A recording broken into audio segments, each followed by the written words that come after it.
What's up, SNA fans? Back here with another video. This is Super Ninja Austin, the host of the SNA podcast, episode 160. And this is the latest edition of AEW Dynamite, which I'm going to be making a review, part 17 on here on the SNA podcast. And man, this AEW Dynamite was extremely interesting.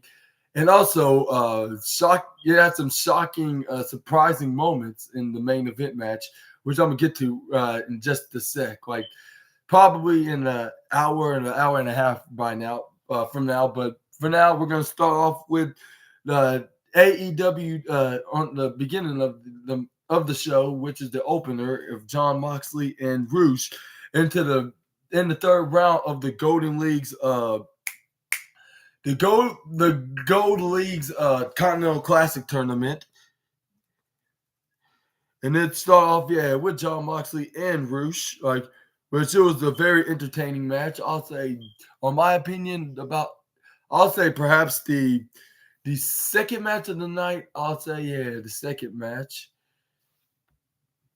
And I'll say perhaps the third match of the night. And I know this is going to be a very controversial one, but I would say the main event match in the TNT Championship match, I would give it the second match of the night, on my opinion. But still was a good match. But anyways, this is where we got the fight. We got some punches and some chops at one another. I'll say, and I was like, Roosh, you better be careful because if Gunther sees you doing this, not only is he going to put you on the envy list, he's going to find your brother in WWE, even though he's on SmackDown, but he's going to snatch him and use him as a warm-up chop and murk him. But anyways, this is where he put him right. This is where Roosh knocks him out of the. But anyways, this is where Roosh clotheslined Jon Moxley out of the ring after hitting him with an Irish whipped belly-to-belly suplex. This is where he hits him face first right onto Jon Moxley, face first right onto the chair on the upper that was laying on the upper left-hand corner of the barricade. This is where Bruce throws him over the top of the barricade onto the top corner. And this is where Bruce started hitting knife edge chop repeatedly, seeming like he doesn't give a damn about Gunther's envy list. As much as Jey Uso doesn't give a damn what his cousin, the Tribal Chief Roman Reigns, have to say. And this is where Bruce started. This is where Bruce tried to Irish whip him right into the stair railing, but this is where Jon Moxley counters, throw him instead, backfiring Bruce's plan. This is where he tried to grab on Bruce, but he kicks him right into the midsection, into a super kick position. This is where he finally throws him torso and face and midsection first to the stair railing, and then in the audience. This is where he throws Jon Moxley back in the ringside area in the upper left corner. This is where they run back in the ring. This is where Roosh followed him soon after. This is where he rolled out of the ring, tried to take a breather. And it looked like he was playing the role as a cowardly heel. You know the rules, of the Blackpool Combat Club. If they face babyface, they need to act like cowardly or even too violently and a-hole heels as much as they can. And then when they're facing heels, they start being like the badass hero babyface. Now, what do you think about this rule from the BPCC? Y'all let me know down in the comments below. We're gonna continue with them fighting on the other side, in the right hand corner under the ring. Start throwing punches, and this is where Jon Moxley put him in a headlock, and then walking him way more to the right, and then hit him with a left knuckle punch right into the forehead. This is where Jon Moxley tried to grab on the Roosh, but Roosh trying to fight back, to hit right hands right into the face of Jon Moxley. Jon Moxley edged back with a punch of his own. This is where Jon Moxley hits a forearm right to his face. This is where Roosh started hitting right forearms on his own. This is where Jon Moxley entered back with a forearm of his. And then this is where, and as soon as he hits a shove, as soon as Roosh hits a double shove onto the throat of Jon Moxley, he laid him right to a chair in the middle of the audience on the right side of the arena. This is where he booted him right off of it, falling right onto the concrete floor. This is where Roosh got. This is where he grabbed. This is where Roosh grabbed a can of beer, and then this is where from a fan, of course, and this is where he started pointing right onto the head of John Moxley and whack him in the face with the beer can, and then this is where John Moxley started trying to run back into the ringside area, back into the ring, and John Moxley was in extreme pain, and considering the facial expression he was making. This is where Roos was like, "That's what I'm all about, baby." We didn't say all that, but it looked like in his eyes when he started putting his hands in the. But surprisingly, like fans were chanting for Moxley rather than Roosh because he's. I know he's number one into the spot, like with him getting 2 wins in a row and scoring 6 points, like for the past couple weeks of this Continental Classic tournament. But I expect him to get cheered like he is. Like maybe he's too much of a fan favorite right now, and perhaps a favorite to win this match. One of the favorites next to Swerve and Eddie Kingston, even Bryan Danielson. Like 4 out of the 8 men, or not 8, I'll say 4 out of the 12 men in this match. That's where Roosh started hitting knife edge chops right onto Moxley. That's where John Moxley hitting chops right back and punches the forearms and chops, giving making Gunther even more heated. Like he's making him more heated and adding them to the list like about 1,000 times, like he was doing this past Saturday at Collision, like when Bryan Danielson and Eddie Kingston start battling it out. And speaking of Bryan Danielson, the American Dragon, he's going to face the leader of El Idolo this Saturday because since they didn't got a chance to wrestle a week from this past Saturday, they're going to do it this Saturday, like when they go head-to-head with NXT Deadline. But anyways, here's where John Moxley's out hitting chops punch, putting him 1,000 times, sending some, and then he's gonna later on gonna send a warning with the World Heavyweight Champion Seth Rollins and Dragon Lee, like is the warm up chops before he gets his hands on Roosh and John Moxley. But until then, he's gonna do so with Dragon Lee and Seth Rollins whenever he has a chance to facing him. But anyway, this is where Roosh came back and grab onto John Moxley, but him onto the lower right corner turnbuckle corner, put him in the turnbuckle corner, started hitting chops, and then once John Moxley was down, this is where he does a double foot stomp right onto the shoulders of John Moxley. This is where Roosh tried to go for his finishing maneuver, but it was all just an elaborate trap to fool John Moxley, like just to trick him, like so he could cover his face for nothing. This is where he stand up and face front, and this is where he hits a boot slap right across the face of John Moxley, which it disrespectfully pissed off John Moxley. I bet this is where this is where Roosh started doing the pose like Andrade, like his former teammate. This is where John Moxley puts up the fingers like if he was an AEW version of Stone Cold Steve Austin. This is where Roosh is like, "What you just pointed that to? Like, did you just point that to me? Like, nobody pointed that to Roosh. This way, he's the forearm right onto John Moxley. John Moxley answered back with a forearm. This is where Roosh started hitting the forearm back. This is where he started going back. This is where he started throwing fist or forearms, I should say, face first. This is where John Moxley tried to go for a run and go for an ultimate comeback move of 2021 or 2023. I mean, the crossbody. This is where he gets countered by Roosh with a power slam. This is where there was a mixed reaction of fans, with most of the half chanting for John Moxley. Some of the half was chanting for Roosh, and this is where.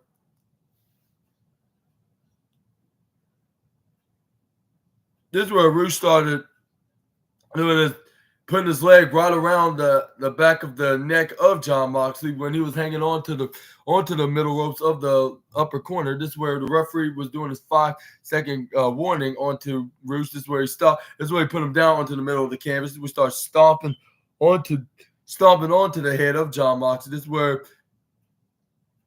it looked like he kicked the football right to the moon, something that Charlie Brown wishes to do. But when he was too distracted of arrogantly taunting, this is what this is what he turned around. John Moxley caught him with a Mox cutter out of nowhere, looking like an RKO. I'm not sure if that was a tribute of doing it out of nowhere to the Viper or former colleague, I should call him. But I think he would have done it anyways, like even if Randy Orton didn't return in WWE from injury. But this is where John Moxley went on the top rope. This is where he tried to go for a half avalanche suplex off the top rope after hitting with a right hand to the face, which he successfully executed. This is where John Moxley goes for a pinfall, but he only got a 2.1 count. This is where John Moxley started taking a page out of his teammates' playbook of doing the combat stomp right onto the face of Rush. He only got one stomp until Rush picked up his leg, hit the chop right onto his chest, but John Moxley slapped the chest right back. This is where they start hitting forearms right onto each other. This is where Rush throws John Moxley out of the ring onto the upper corner apron, which is the hardest part of the ring. Like, this is where John Moxley tried to go for a big boot. This is where Rush tried to go for a belly to belly. John Moxley intercepts with a knee right into his midsection and knock him down right into the corner. This is where he tried to charge at Rush, but he gets caught with a belly to belly suplex. We're sending him right into the buried barricade, right onto the upper right corner of the arena of the ringside area. This is where Rush brings back John Moxley back in the ring. This is where Rush tried to go for the double strap ripcord power bomb. This is where John Moxley was trying to flip, or the straight, or not a power bomb, a double strap ripcord straight jacket pile driver, I should say. Try to go, at first it was he was having trouble doing it until the second attempt he got the maneuver right. That's where he tried to go for a pin, but Moxley kicks out at 2.6 seconds. That's where Rush was like, "Come on, do your job." Like, it was 3, and this is where the referee was like, "No, like it was 2. Like, I counted it. Like I'm trying to make this fair for both of y'all." This is where Rush had Moxley right on the top rope. He hits a deadly chop, like to the point that Gunther was perhaps trying to find a way on how to make it on tonight's AEW, make it to AEW without interfering his working duties with WWE. Like, now he wants to murk him instantly, or even find his brother to make him as his target victim. But this is where, Rush does a superplex, a half avalanche superplex right back at John Moxley from earlier. That's where he tried to go for the pin, but he only got a 1-2 which is 2.999999. This is where John Moxley this is where Rush tried to go for, I believe, his finishing maneuver, but John Moxley countered out of it, throws him out of the ring. This is where he, in the left hand side of the ringside area, hits him with a suicide dive, knocking Rush out right onto the ramp of the stage. That short lower part of the ramp. This is where both men gotten back into the ring. This is where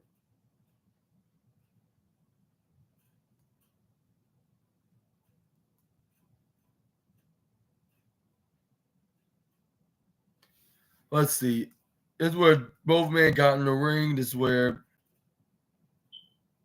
before the count of 10, like when the referee as soon as counted to 9, this is where both men managed to get back up after rolling back in the ring right before the count of 10 on 9.999999999 double triple 9 of negative 100. I'm not negative 0.1 second away from being 10. This is where John Moxley started hitting forearms right onto Rush. Rush answered right back.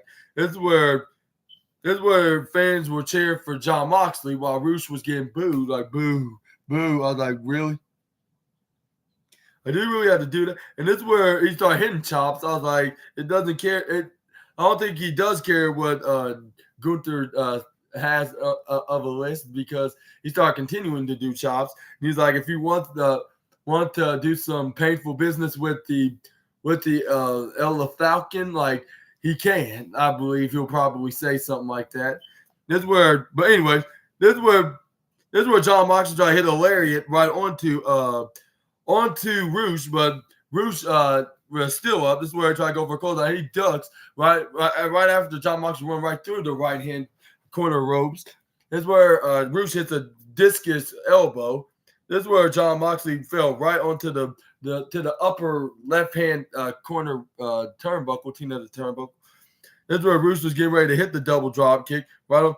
John Moxley hits a forearm to intercept. Roosh did not phase that at all. This is where he tried to go for another time. He hardly phased the second time. This is where Roosh answered back right afterwards with a forearm of his own right into his John Moxley's face. John Moxley went back with a forearm.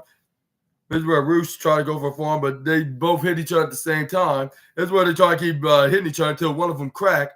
This is where Roosh hits a headbutt, a thunderous and devastating headbutt. This is where he hits another knife edge chop, like continuing to envy off the Austrian. This is where Roosh hit a forearm right to the face of John Moxley. John Moxley's like, "Come on, you hit like a girl. Do it better than that." And he was like, and he started hitting him until he looked like he's like a quarter away from being unconscious. This is where Roosh tried to go for his finishing move, that middle drop kick move that he would do, like what Dragon Lee would also do, because of course they're brothers. And this is where John Moxley counters and hits him with a running lariat because it wasn't guaranteed. This is where he goes for the Death Rider, which he did so. This is where he tried to go for the pin, and then this is where the referee counted to 1, the referee counted to 2, but he kicks out at 2.8 seconds. I was like, wow, how did he kick out of that? Like, wow, like how did he kick? Usually, like when somebody gets hit with the Death Rider after getting hit with a lariat or the Mox Cutter, any move like that, like you're gonna be down. Like with the definitely be a guarantee that you're gonna be knocked out with the Death Rider. Like it's very rare if anybody kicks out of it. This is where John Moxley goes for the rear naked choke. There was nowhere else for Roosh to go. He just choked him out, and he got the win. And John Moxley scored 3 points, 3 more points, I should say, and make it 9 points that he has into this Continental Classic. And up next, we had and what do you think about this match? And do you think it was the third match of the night, or should have been the first match of the night? Y'all let me know down in the comments below. Or at least 4th or even 2nd star. And this is where the Jay White was like, Jay Lethal was, this is where Jay Lethal, Jay White had a few complimentary things to say about Jay Lethal. He said Jay Lethal was one of the biggest stars in ROH when I was in the peak of my teeth in my career there. And about a year and a half, like, and that was the man. He was like, that was the man I was looking up to. That's the man that I had my best match there. Like, now I'm gonna change that, Jay. And this is where Jay Lethal was like, and he's like, I don't know what you see on the scoreboards, but it said Jay Lethal really needs this victory because he lost to Swerve Strickland and John Moxley. And now he has this match with what's his name? With John Moxley, Swerve Strickland, then John Moxley. Then also Jay White. Now Jay White. Like, and he really needed to win because he's just as bad as Mark Briscoe, like when it comes to wrestling in matches. And this is where Jay Lethal was like, I don't know about you, Jay, but that's what I don't know if you've seen me, but like when I'm in this ring, like, but when I'm out there, like wrestling, I'm in my best talent of my career here. And he's like, now I'm gonna win this match if I'm score 3 points. And he was like, well, you may have gotten wins out of me from Ring of Honor days, but I'm going to take 3 wins for you and take back with from 2, like when I get my revenge from you from the Ring of Honor days, like of getting the win back from you, and that's going to be 3, 2, 1, mother switchblade. But anyway, this is where we got a on stage arena. A on stage arena interview with Renee Paquette interviewing Roderick Strong, with her asking a couple of questions to the former NXT North American and NXT North American and Ring of Honor star. And he's like, "You asked to be interviewed up here. Like, what's going on, Roderick?" And then this is where Roderick Strong's like, and then this was he shouted on his this is where Roderick Strong shouted in Renee's ear, like very unnecessarily as usual, worse than him chanting Adam. Speaking of Adam, this is where the fans started chanting Adam to Roderick Strong, like Adam, and I was even imitating him while watching on my brother's TV screen. And that's where he was like, Renee, like it's obvious that Max is gonna put his he's gonna put his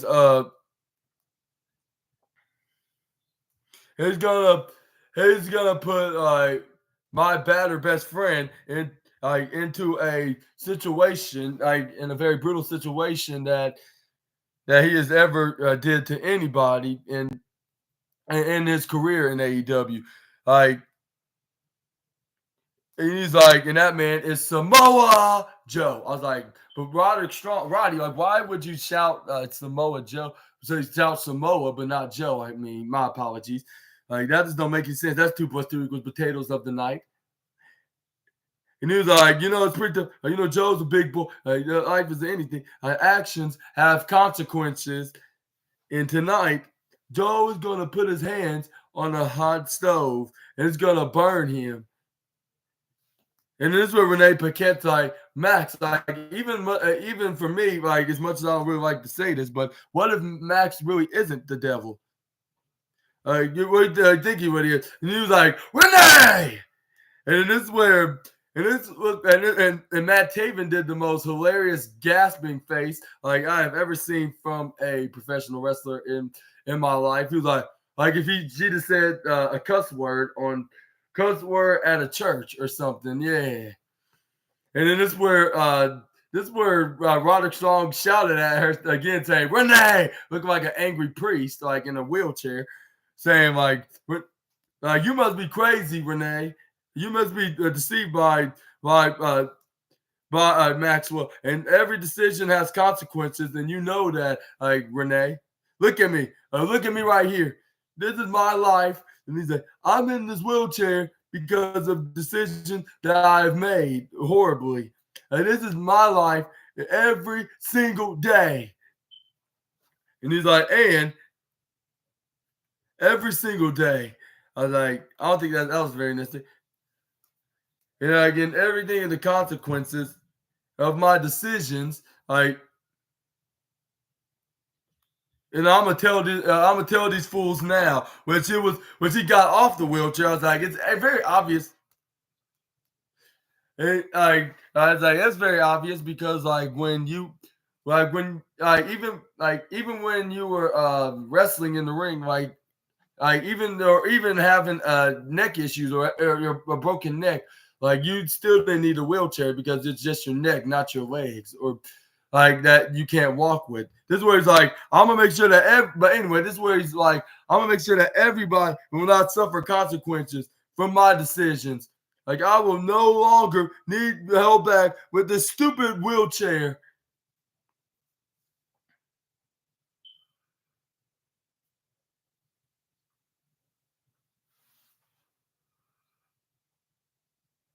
And this is where Roderick Strong's like, this wheelchair has held me back far too long. And I'm getting fed up about this.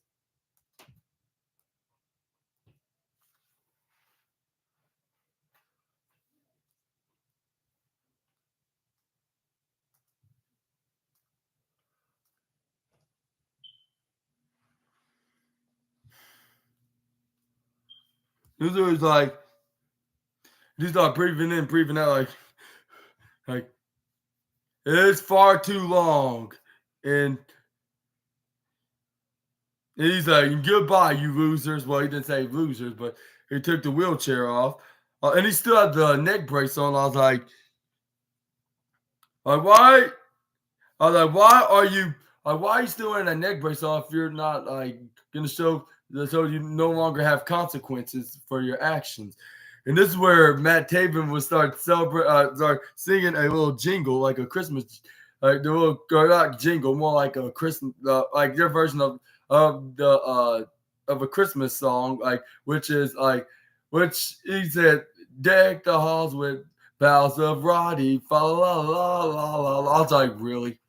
Like it's a good ring to it for the Kingdom, but really, you have to sing that right in front of the fans. Like horrible. But anyways, this is where we go backstage, and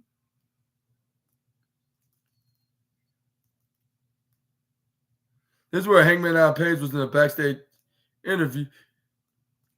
Like Hangman Adam Page had something to say since of like about his match against Swerve Strickland. He was like, yeah, I may have been choked out, I may have been bleeding all over the place, like along with Swerve, but hey, I'm still back here, and I'm gonna do what I do best and get back into the AEW World Title picture. And then this is where MJF was like, wait, like I couldn't help but notice, like, but I got a match of Full Gear against Swerve Strickland. It was so impressive watching two guys battle off to see who could get more STDs. Like, and I know it's very tough. And this is where Hangman Page is like, you know what? Like, I don't need to hear your insult. Like, I'll have 30 minutes to stand here and have you talk to me. Like, what you to do? Like, this your interview. Like, I'll let you go and enjoy it. Like after because he got interviewed because he happened to bump into Renee Paquette, which Renee Paquette was trying to get an interview with MJF, but he heard the interview outside of his locker room with Hangman Adam Page and Renee Paquette standing right next to his door. This is where MJF was finally interviewed by Renee. This is where he was like, I understand,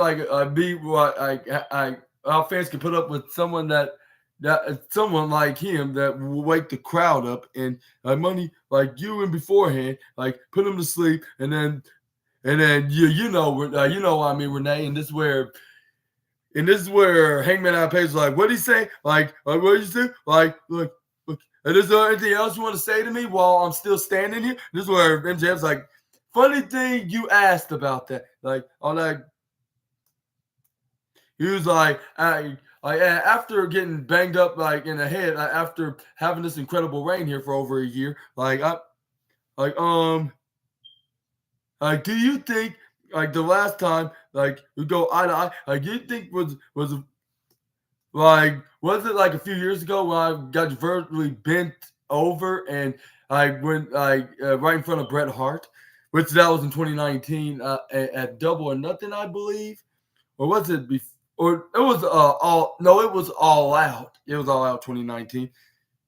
No, it was Double or Nothing because MJF did say Double or Nothing. He was like at Double, and this is where Hangman plays like, oh, you like good fun thing, like are you talking about like that time the same day or same night I should say that I buckshot Larry your ugly ass out or the buckshot your ugly ass and tossed you over the top rope.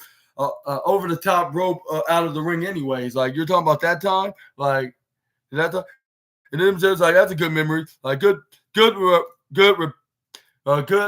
repeat there. I recall like the first time I won the Dynamite Diamond, but I can't recall he was like, but like when I very first won like Dynamite Diamond Ring around this time of the year back in 2019, it was one white trash hick. And I was like, I just cannot think of who that person is. Like, it's the tip of my tongue. Like, Renee, you think do you know who exactly I'm referring to, talking about, and who I'm referring to? I forget. It's been who I be for a time. I mean, it just keeps thinking of me. Like, it's just like it's in my tip of my tongue, but I can't think of who's this guy that I beaten back a few years ago. And this is where Hangman Adam Page was like, oh, yeah, I think it was me, like Maxwell. And I was very upset. And I was keep going on and on to win the AEW World Championship instead, which I finally did before you ever had your hands on it.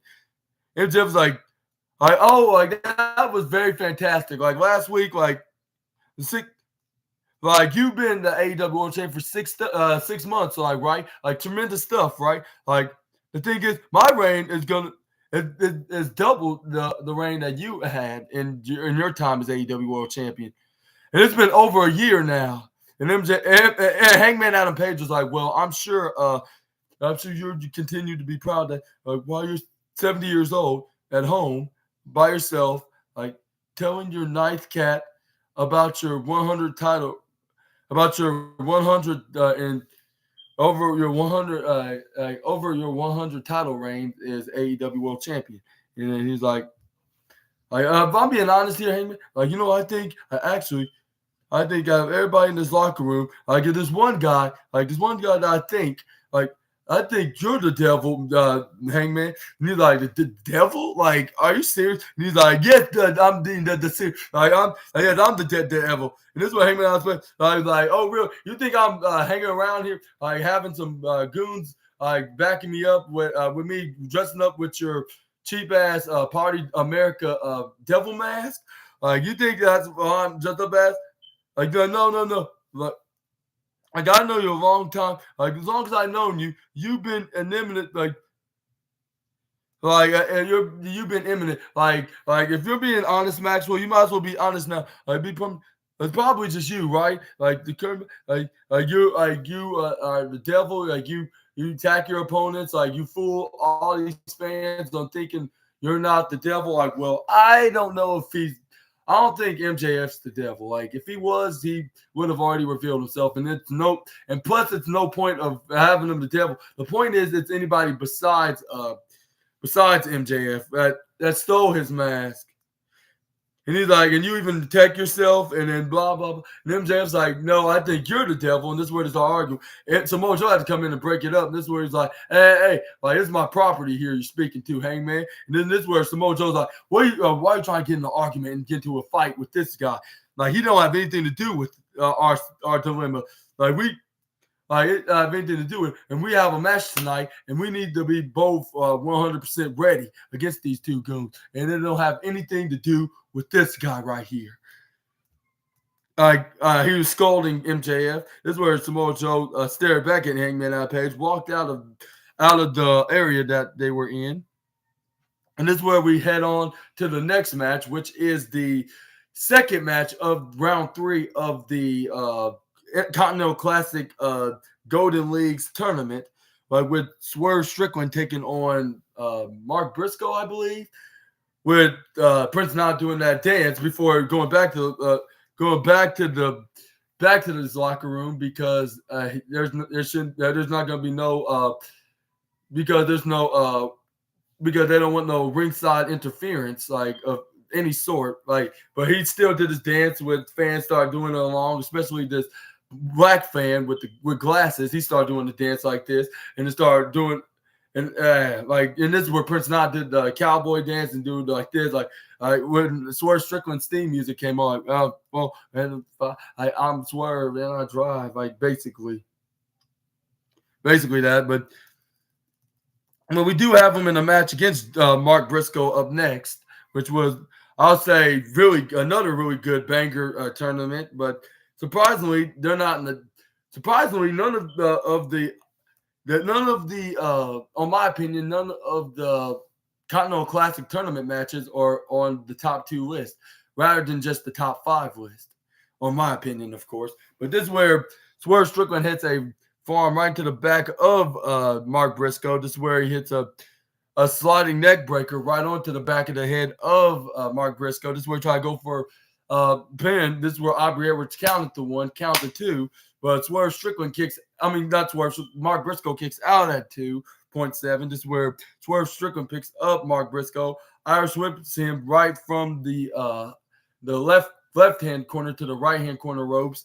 This is where he tried to go for, I believe, that, go for a running Hurricane Rana, but Mark Briscoe hadn't gone to the ropes. This is where Swerve Strickland tried to go charging at Mark Briscoe, but he gets caught with an elbow right to the head. This is where he got thrown outside the ring. This is where Mark Briscoe was like, "You want to fight me, a dog?" And this is where he hits a a sliding leg drop running from the left-hand corner ropes right onto the right corner ropes, and hits a sliding drop kick right to his face. That's where Mark Briscoe continued to do his beating onto the former AEW Tag Team Champion by hitting knife edge chops, taking advice from from Roos, like when he the leader of Falchion, I believe Falchion. Like this is where he hits chops as well. This is where Mark Briscoe got his hand up in the air. This is where he tried to go for a clothesline. But this is where Swerve Strickland flips over the Mark Briscoe right over the barricade into the crowd. This is where Swerve Strickland like, oh my God, ow. This is where he's like, my shoulder.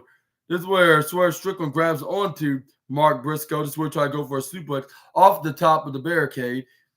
This is where he landed. He slammed him with the suplex right onto Mark Briscoe's back, but not only his back, but right on his own back as well, and also hitting the back of his head in the process. This is where the fans start chanting "Holy Sugar Honey Iced Tea," even though they didn't specifically say Sugar Honey Iced Tea. They just said the initials of Sugar Honey Iced Tea. But anyway, they're chanting now like "Holy Sugar Honey Iced Tea." But this is where Swerve Strickland got Mark Briscoe back in the ring. This is where he's gonna continue to fight, but do their fighting. But this is where Mark Briscoe start coming back, start hitting right forearms right to the face. This is where Swerve Strickland trying to go for a spine lock, like grabbing onto around his waist. This is where he tried to go grab. This is where he tried to go for the knee. He went the knees onto Mark Briscoe's spine and tried to go for an arm lock when twisted backwards, right where it should not be located at. This is where Mark Briscoe kicks him right in the face. This is where he started hitting knife edge chops on the Swerve Strickland repeatedly. Also be continuing to be added along with the other AEW wrestlers into Gunther's envy list of hitting the most loudest and devastating chops. This is where Swerve Strickland tried to go for an Irish whip maneuver, but this is where Mark Briscoe intercepts and hits a forearm right to Swerve Strickland's face. This is where Mark Briscoe's like, yeah, that's what I'm talking about. Like, yeah, and this is where he tried to go for this is where he's about to hit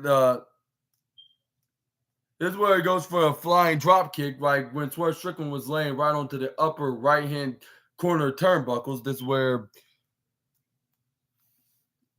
he tried to go for a fisherman's plex right on the middle of the ring, or a fisherman's buster, I should say. This is where he tried to go for the pin. Aubrey Edwards counted the 1, counted the 2, but Swerve Strickland kicks out at 2.999. I was like, wow, that's probably Mark Briscoe's signature move, and he even kicked out of that. Wow, impressive. And not sarcastically speaking, just saying in the perspective for Swerve Strickland in professional wrestling. I was like, he's very talented, indeed. Which I'll say he's won 2 straight wins and scoring 6 points like Jon Moxley for a good reason.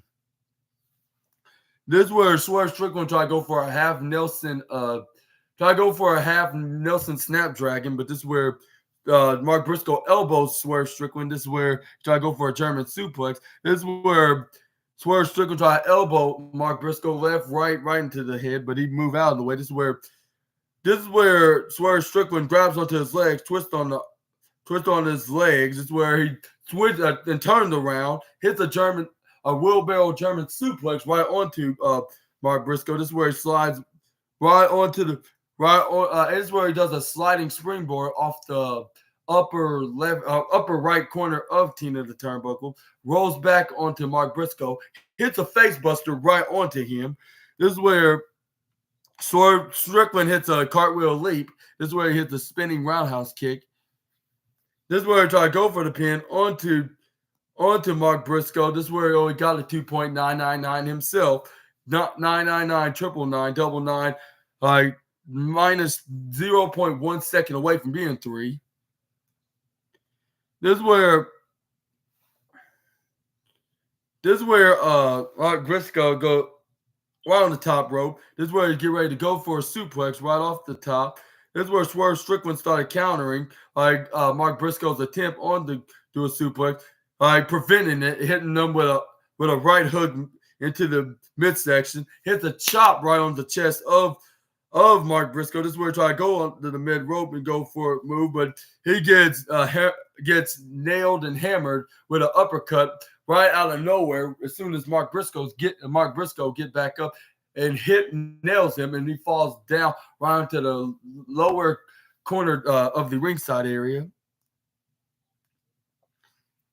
And then Mark Briscoe hits a springboard over top rolling senton. He started getting plenty of support from his fans. This is where he Irish whips Swerve Strickland back in the ring. This is where he soon after with him. This is where he goes for a running close. This is where he hits a running lariat from hell. This is where he tried to go for a pin, but Swerve Strickland kicks out at 2.9999999 double triple nine, negative 0.1 away from being 3. Mark Briscoe was still motivated of beating Swerve Strickland if I don't get 3 points. And this is where the fans start chanting, "This is awesome," and they start clapping like, "This is awesome." Which some of y'all would say, like, how come you didn't put this as the number 1 match of the night? I'll say there's plenty of good matches. Like, I'll say, and one, because there was championship matches that was very entertaining. Perhaps silly for the AEW Women's World Championship, but it was still a great match. So I would say that was number 1, and then the TNT Championships number 2, and then number 3 is definitely John Moxley against Rush.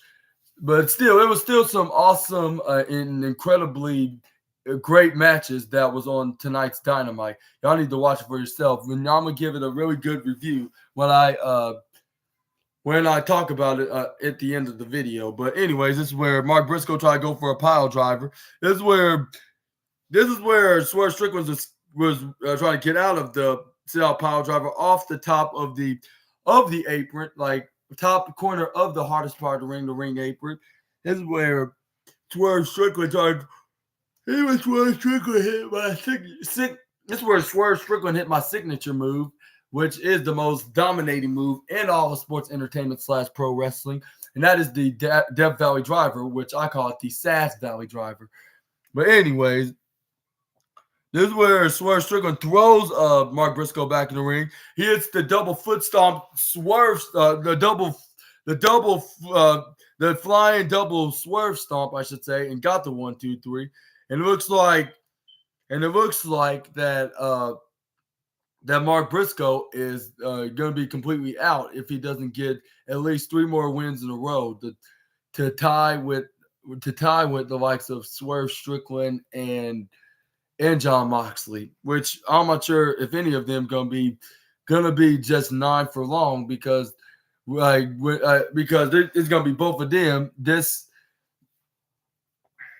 not this Saturday. I mean next Wednesday on Dynamite on round 4, which we saw Prince Nana doing the dance. This is where we got Mark. This is where we had what's his name? Prince Nana doing this dance. This is where Renee Paquette was backstage interviewing Mariah May, the protege of timeless Tony Storm. This is where he's like, "Nice to meet you, Mariah May." This is where Mariah was like, "Yeah, like thank you."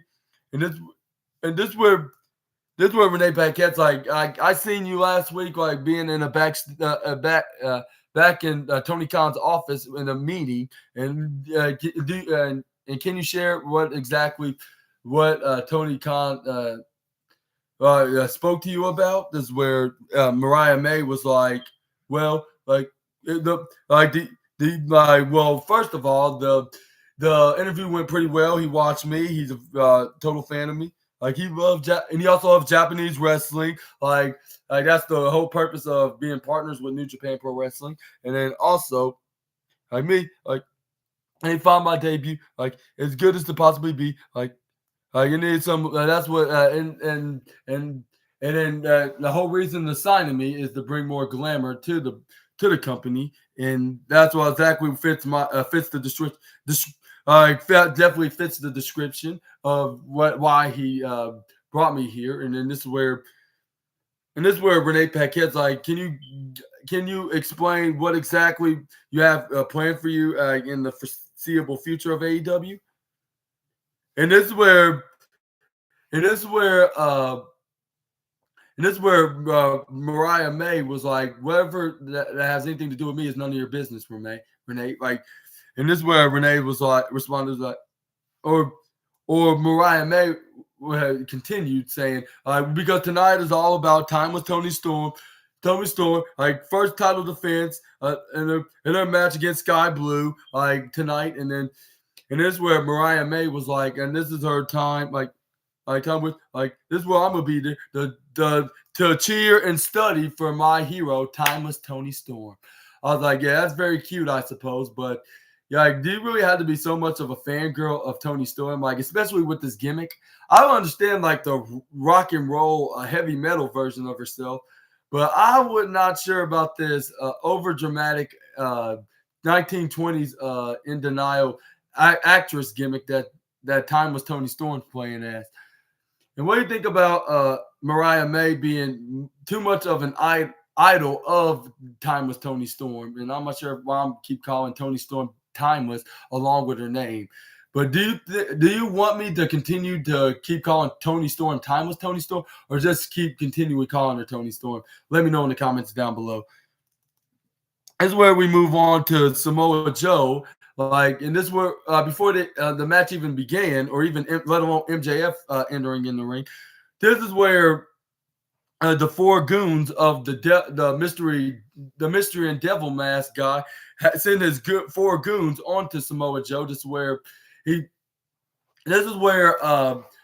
is where they nearly surrounded him. Samoa Joe was getting ready to fight, but the lights went out once again. And then no one was around. This is where the devil popped up on the Titantron screen as usual. But this time he started chuckling. He's like, hey, hey, hey.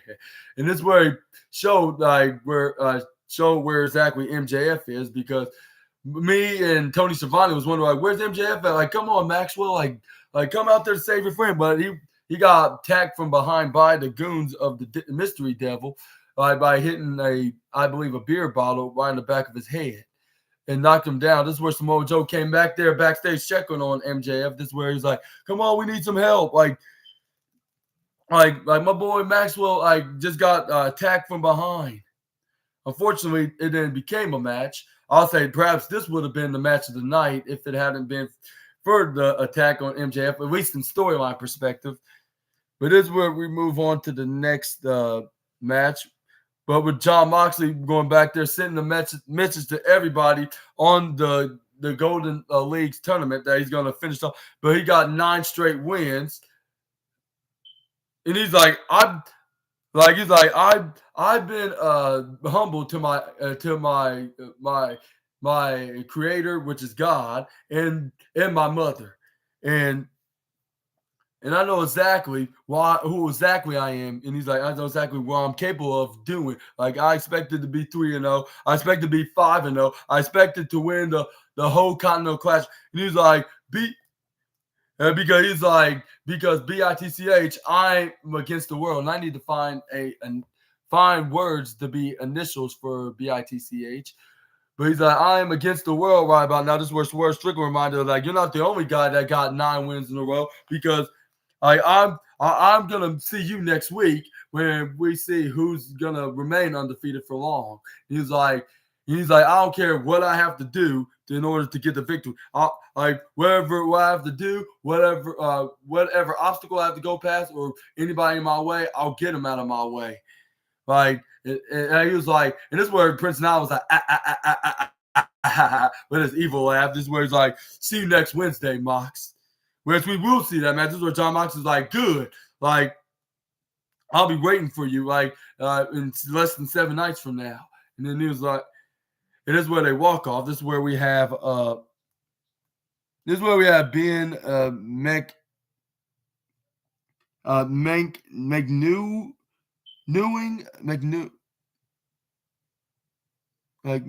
yeah, the host of Turner Classic Movies.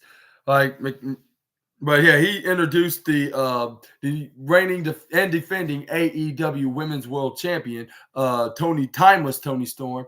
I because it was her match up next, and she was defending her AEW Women's World Championship. And I was like, man, this was a really good, entertaining match. Like they're finally giving women, like enough time for their championship match.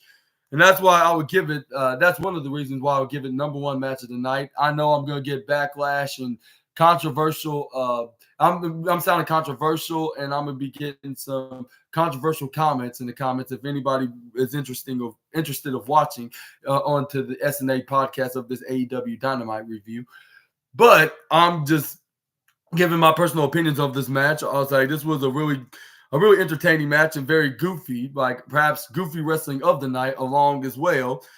But it's where, but anyway, I'm gonna get to the point. Like with Sky Blue twisting the arm back onto Tony Storm. Tony Storm fell down, tried to kip up and roll out of it. It's where Tony Storm twists on Sky Blue's arm and flips her over, which did work. This is where Sky Blue's like, oh no, I'm not letting you get away with this. This is where she twists her arm and flip her over, get some retribution onto the reigning defending AEW Women's Championship. This is where Sky Blue was like, yep, I just did that. This is where Tony Storm got pissed off. She was like, you're going to pay with that little gal. This is where she started beating her up, punching her, stomping on her. This is where she started repeatedly stomping on Sky Blue's back.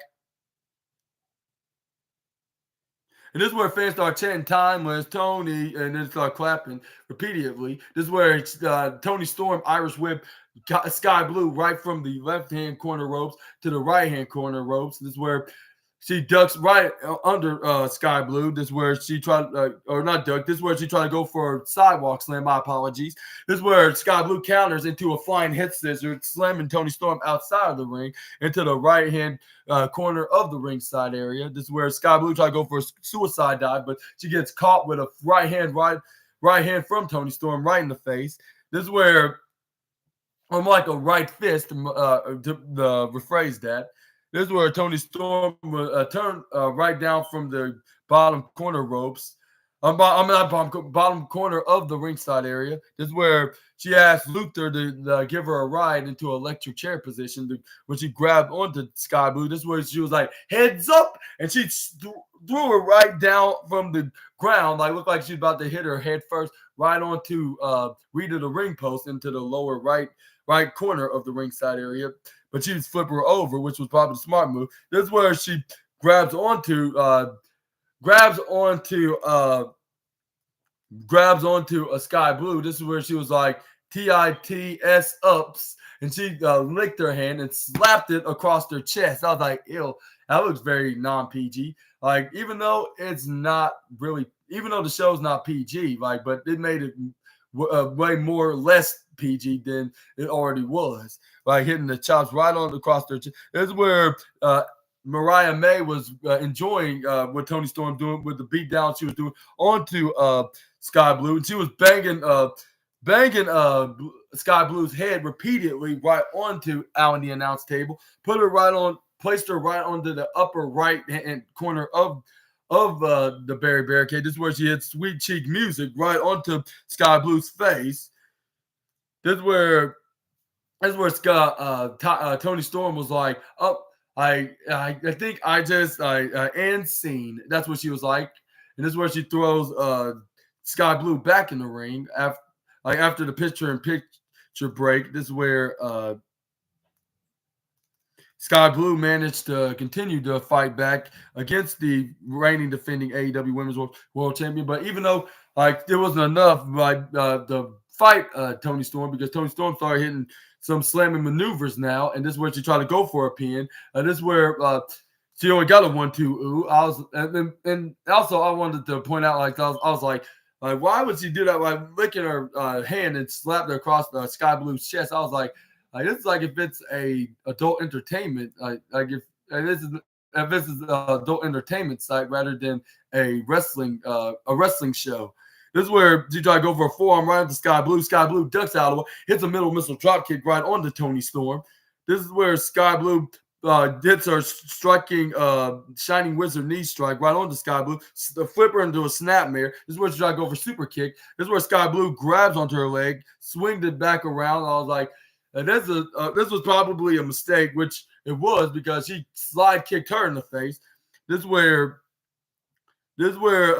she tried to go for an attacking splash right onto Toni Storm, or timeless Toni Storm. Let me rephrase that. This is where Toni Storm flips over Sky Blue right onto the right corner apron. This is where she forearms her right into the face. This is where Sky Blue goes for the top rope. Look like she's going for the ultimate comeback move in all of sports entertainment / pro wrestling in 2023, which is the diving crossbody, which she successfully executed. This is where she tried to go for the pin onto Toni Storm, but Toni Storm instantly kicks out at 2.1 seconds. This is where Sky Blue's like, come on, like I had her won. Like, this is where Toni Storm was trying to do the sweet cheek music this time, except it's on the top in the ring this time, which I would say this wasn't a guarantee because you already did this on the outside, even though that was the outside, but still, the rule still goes on, whether if they're in the inside of the ring or the outside of the ring.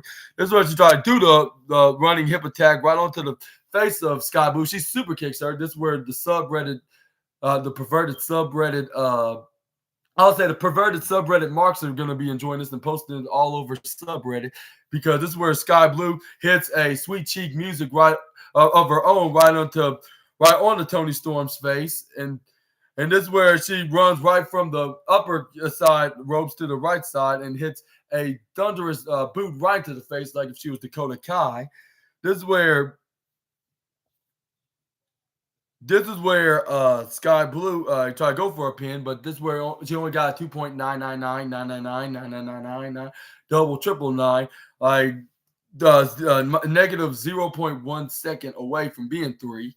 This is where Sky Blue's like, oh, come on, like that should have been it. This is where she was like no matter, like this is where she went right on the top rope. I was like, hopefully she's not going for a crossbody, because that won't be a guarantee, like in general. This is where Tony. I was like, if that was the case, like then I guess I proved my point, because this is where Toni Storm hits a striking forearm right to the face of Sky Blue. This is where she started hitting a headbutt right onto Sky Blue. This is where she goes right up on the top rope. This is where Toni Storm tried to grab onto the arm of Sky Blue, but Sky Blue started hitting axe handle after single axe handle from her left hand, or left arm, I should say.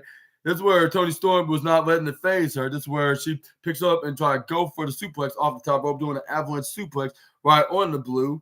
More like Sky Black now, because she's wearing mostly black makeup and gear. This is where Toni Storm gets a guaranteed and third time charm of the sweet cheek music, because she did got the.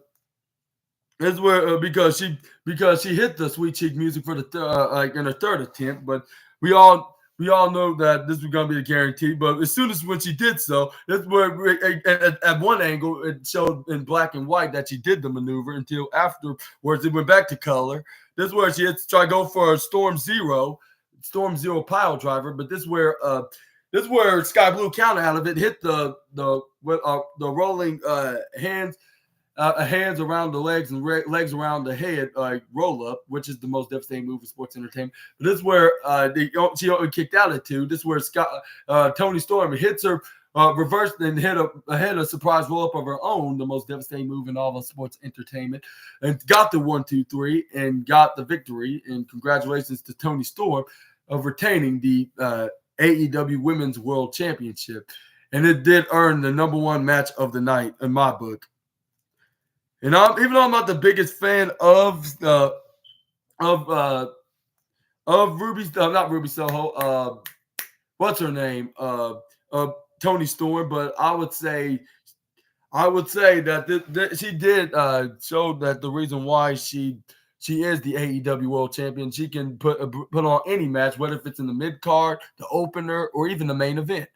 And what you thought about this match? Do you think it was too silly to be a women's championship match? And it's a shame that it only got one women's match on AEW Dynamite tonight? Or do you think this was perfectly enough for the show the women's division, like at least for now, when they already have the championship on the line? Which I think it should have had at least one more women's match on tonight's AEW Dynamite, but no matter. At least this delivered, and it deserves the #1 match of the night on my book. This is where not only she's celebrating retaining the AEW Women's World Championship. This is where Riho came back and made her long-awaited return from the past few months, because the last time she was in the ring, she got attacked by Toni Storm when she used to team with Saraya and Ruby Soho as the Outcast. This is where time was Toni Storm trying to go for a clothesline right on the Riho, but this is where she ducks out the way. This is where she runs right to the right hand corner ropes, hits a middle missile drop kick right into the face of time was Toni Storm, sending her packing. And this is where Riho nearly hit her with another drop kick, but she landed right on to the arms of Luther or Butler, which she was like no. Like, and also I want to point it out, when she got drop kicked, she landed onto the apron, like with her running out into the apron and overselling the maneuver. Like, because that's probably some good acting, but perhaps that's a little blooper. Like, we noticed that she did this on purpose. Like, even though she gained her balance, but she just purposely lost it a little bit just to be on the apron. But which I believe was part of the script, because we all know what Toni Storm is good about scripts. And I'll say that she didn't take it easy for Sky Blue on tonight's match with her latest title defense against Sky Blue, because she don't do that no more unless it's like a fellow wrestler that she can get along with, and she will hand a script to, which whether if they followed it or not, she probably would do that, which that's what I think that she would do. Like, now, like, that she knows that not to give it to those that are like enemies to her. And it looks like it looks like Riho's about to be the next woman that's not going to be handed a script of going that's going to be following the plans of the match, and that's not, and she won't take it easy on Riho, let alone, of course. But what do you think about Riho perhaps being the next #1 contender and the next challenger for the AEW Women's World Championship against Toni Storm, or timeless Toni Storm? Heads up, tease up. But anyways, y'all let me know down in the comments below. Here's where, up next, we got Jay White, the 5th match of the night, perhaps. And it is Jay White against Jay Lethal, Battle of the Jays, in the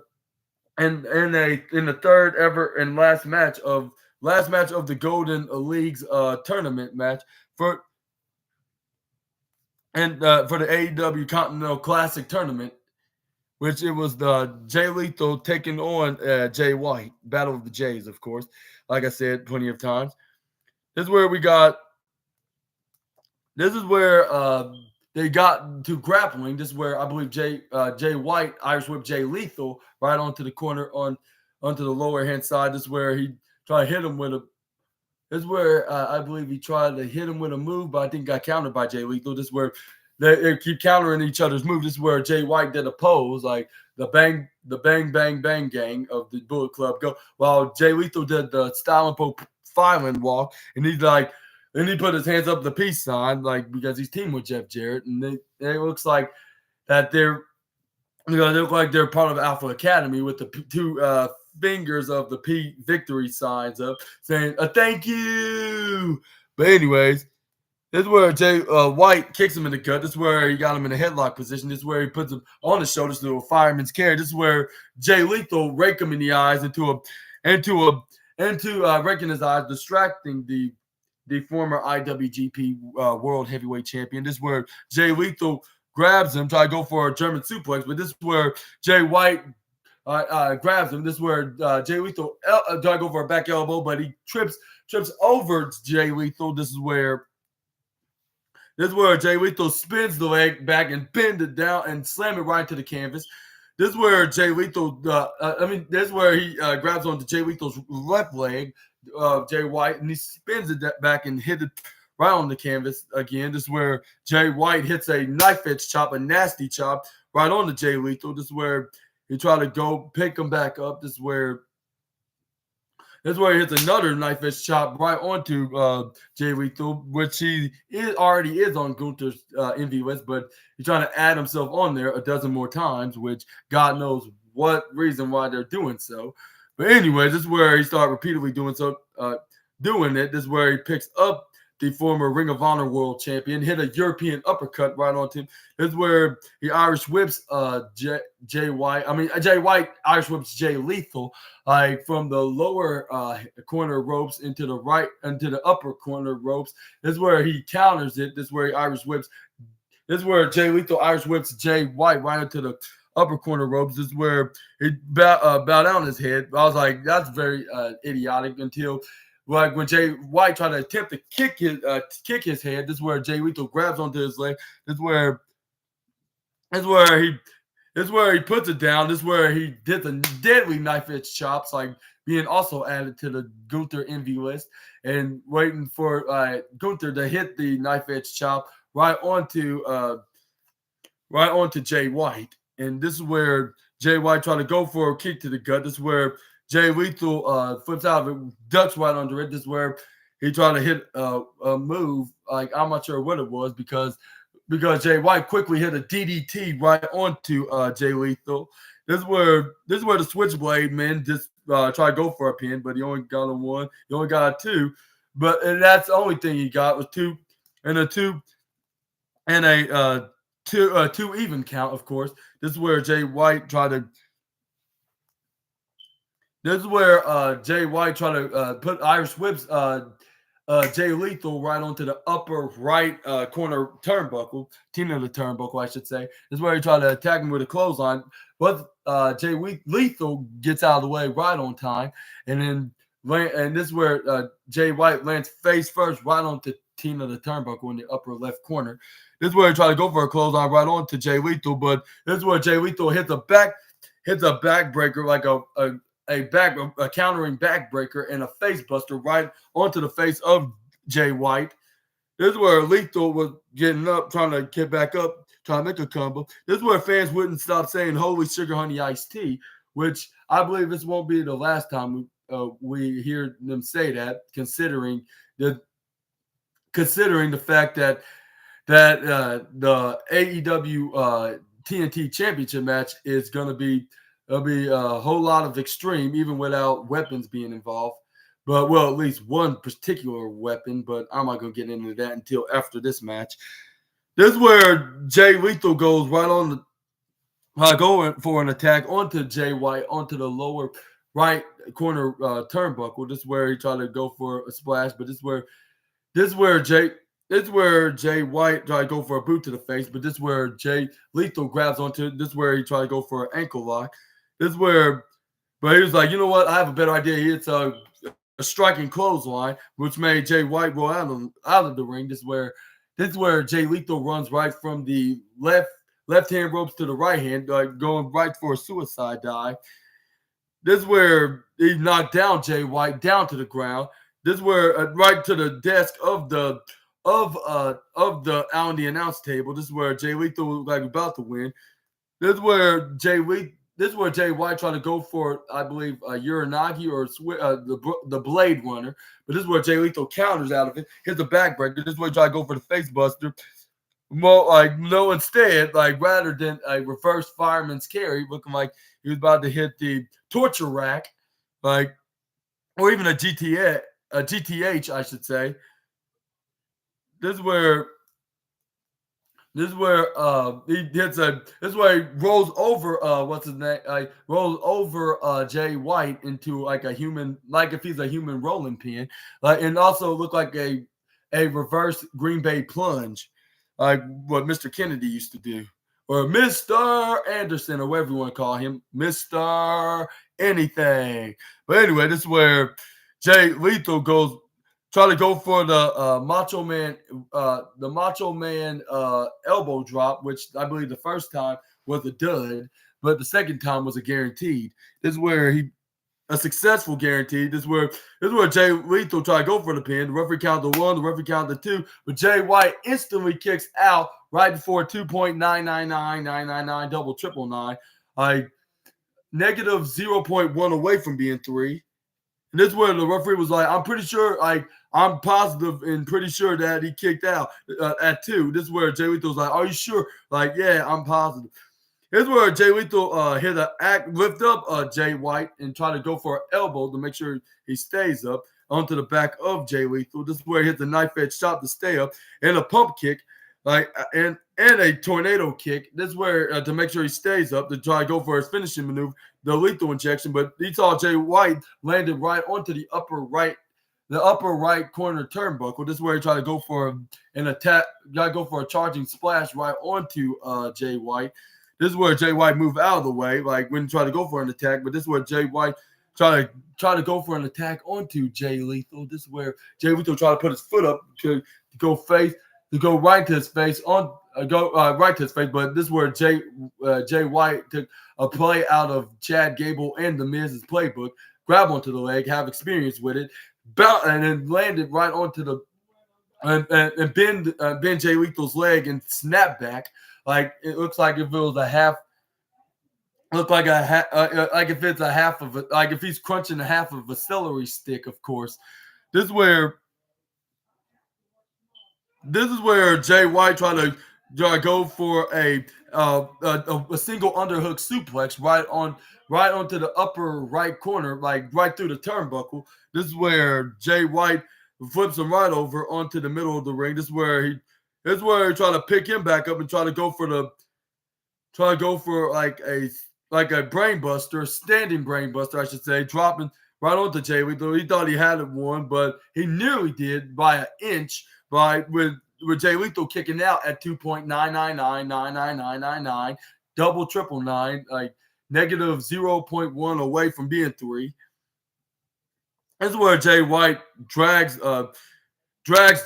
Jay Lethal back up. This is where he tried to go for a spinning Uranagi slam, but this is where Jay Lethal started hitting elbow drops right onto the neck of Jay White. This is where he tried to go for a clothesline, but Jay White ducks out of it, trying to go for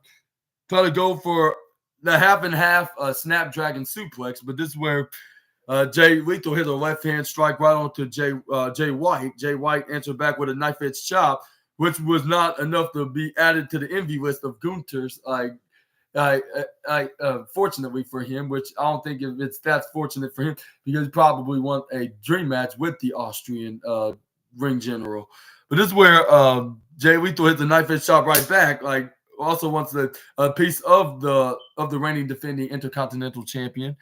This is where they start hitting chops back one another, like making Gunther riled up of these knife edge chops and makes him wants to fight these two, which I'm not sure if it'll be anytime soon, but he's gonna add them onto the list and wait until they go to WWE or him going to AEW, or wait until AEW WWE do a crossover, like Forbidden Door kind of crossover.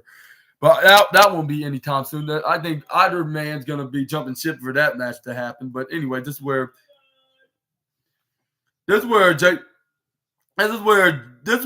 White raked the eyes, which Jay Lethal did the same to Jay White. This is where Jay White tried to go for a knife edge chop. This is where he hits a. This is where Jay White tried to go for a snapping suplex. This is where he goes for a Blade Runner. This is where Jay Lethal rolls out of it. This is where Jay White tried to go for a clothesline. This is where Jay Lethal hits the lethal injection, and this is where Jay White counters out of it, and then he intercepts into a Blade Runner. This is where Jay Lethal rolls out of it into the surprise roller. This is where he pushes him out of the way at 2. This is where he tried to go for a lethal injection. I believe Jay Lethal was double cursed. He hits a chop block. This is where Jay White hits the Blade Runner. But this is where Jay Lethal flips out of it into a surprise roll-up. But this is where Jay White counters into a surprise roll-up and got the 1, 2, 3. And yeah, that was your match with the third match with the Golden Leagues of round 3. And what you thought about the match? I thought it was really great. 5th match of the night, because I thought like all of the matches were really good. Not trying to be a positive Pete too much, but I just thought that they put on a great show. But yeah, what y'all how would y'all rank this? Y'all let me know down in the comments below. Oh, may I help you? Can you help us with? He's gonna ask you if you can do the skillet. Yeah. Yeah, I can do that. Yeah. Yeah.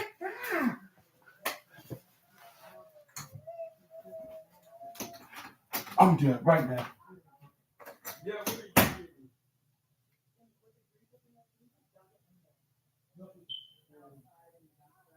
Okay.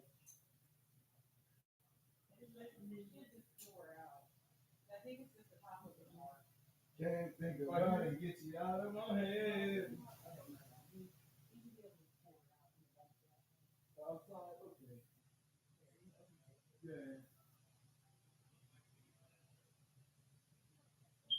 No white boy. My grandma bought me this shirt a long time ago. All right, come here.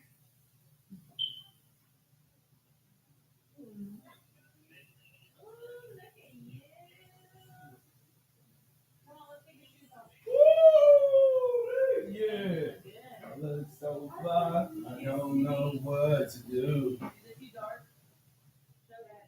When I'm gonna see you again. You should give me those.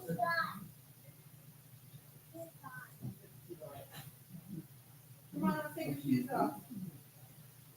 Come here, Trey.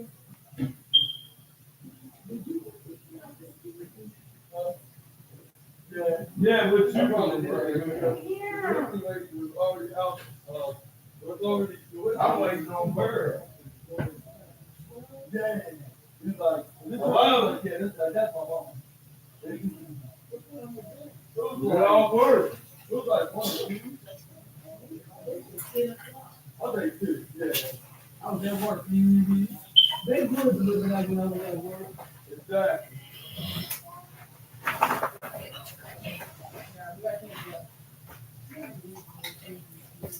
No, I see a bunch of people. They got a bunch of fruits, like little cute fruits, and they got some snow fruits. Yeah. They got all kinds of stuff there. You look funny. They got cute little shoes and tennis shoes. When I'm gonna see you again.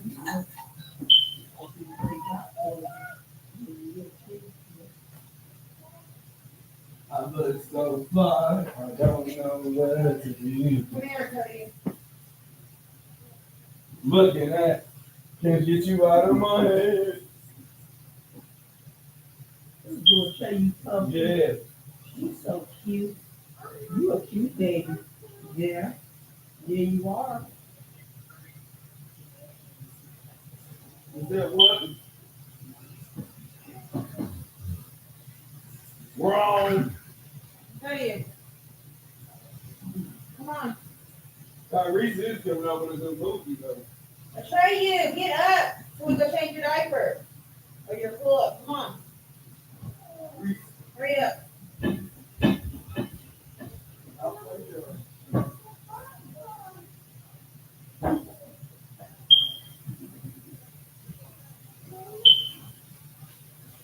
Y'all get those everywhere.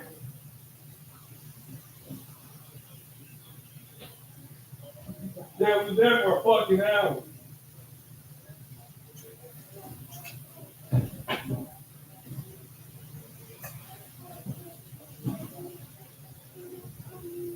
Yeah, me too.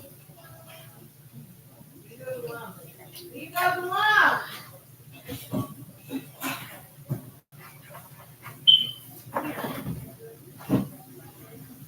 Yeah, they all open.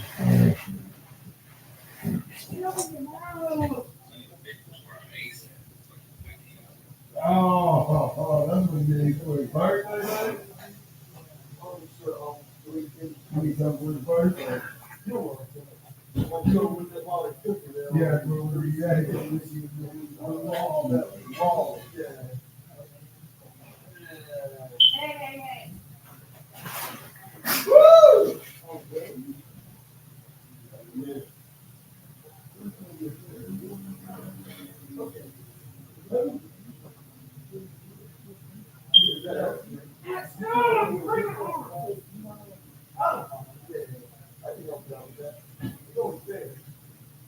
I didn't even want to see it no more. Right. But also, I'm going to watch those. Well, watch other So whether you like game shows or comedy or anything that's only you want, I guess. Yeah. I'm just yeah.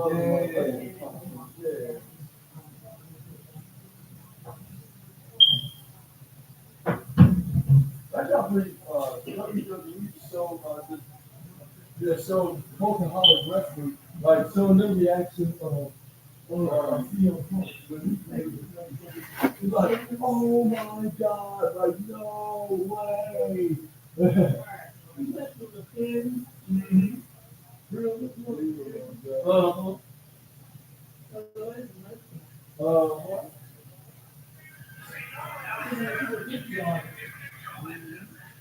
That's not really crazy. Yes, you did.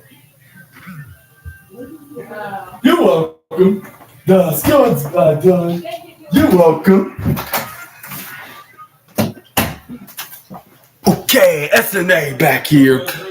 And we're going to continue talking about the AEW Dynamite. But yeah, we're going to end this video with the main event of the evening of tonight's AEW Dynamite. But we also had some announcements for this Saturday. Not Saturday, this Friday on AEW. AEW Rampage this Friday after Friday Night SmackDown, which is 2 nights from now. We have Konosuke Takeshita and Powerhouse Will Hobbs of the Don Callis family taking on Christopher Daniels and Matt Sydal. Their tag team alliance is very successful despite losing most of the matches. And we also got Abaddon taking on Trish.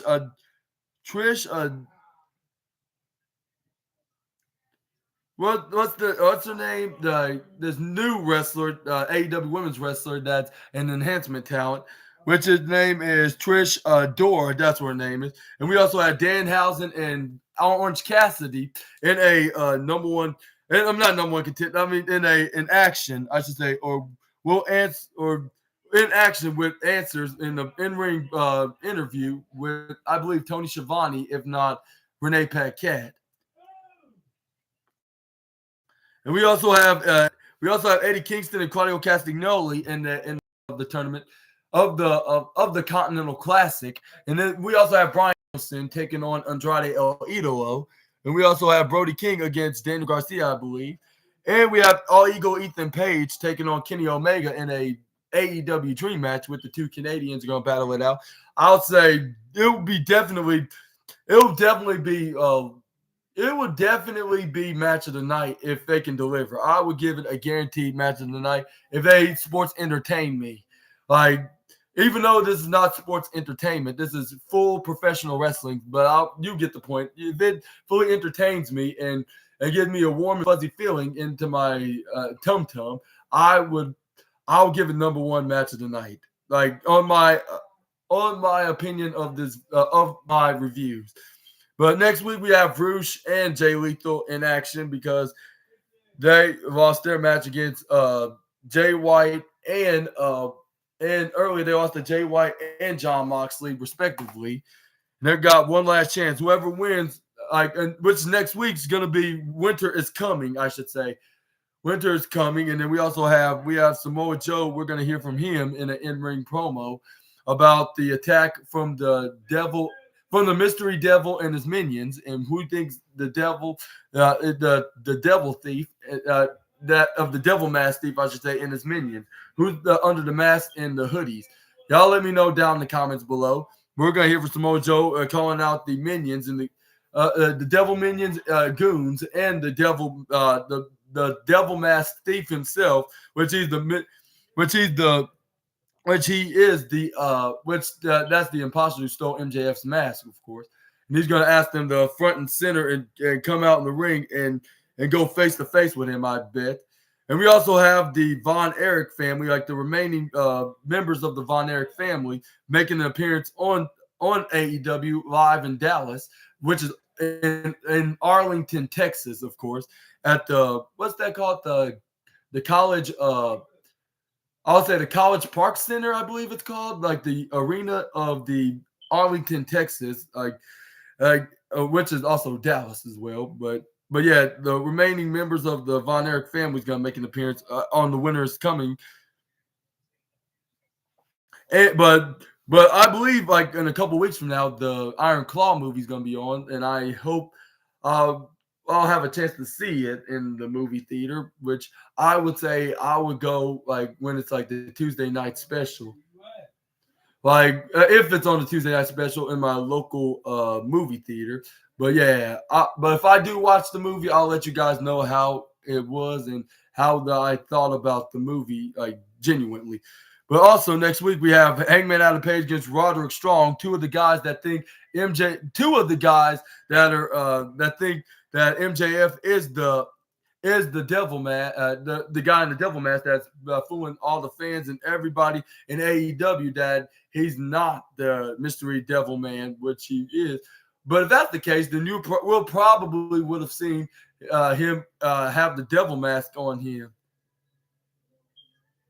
But yeah, we got the main event match of the evening, and it is the Rated R Super and Superstar Adam Copeland against the master of the master of the hatred of deceased fathers of the professional wrestlers in AEW, which that being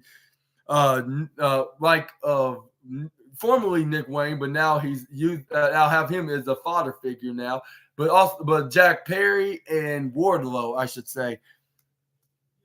But this is where we start off with Adam. This is where Christian Cage tried to go for a strike on Adam Copeland, but Adam Copeland counters it and he go for a sleeper. Afterwards, he throws him onto the lower corner of the apron, start hitting 10 beats to the brawling onto Christian Cage, like his other best friend, the Celtic Warrior Sheamus, probably taught him how to do. This is where he took him on the outside of the ring. He Irish whipped him right to the lower corner barricade. This is where he throws him onto the lower right-hand corner. This is where he was hitting Christian Cage face first repeatedly right on the announce table.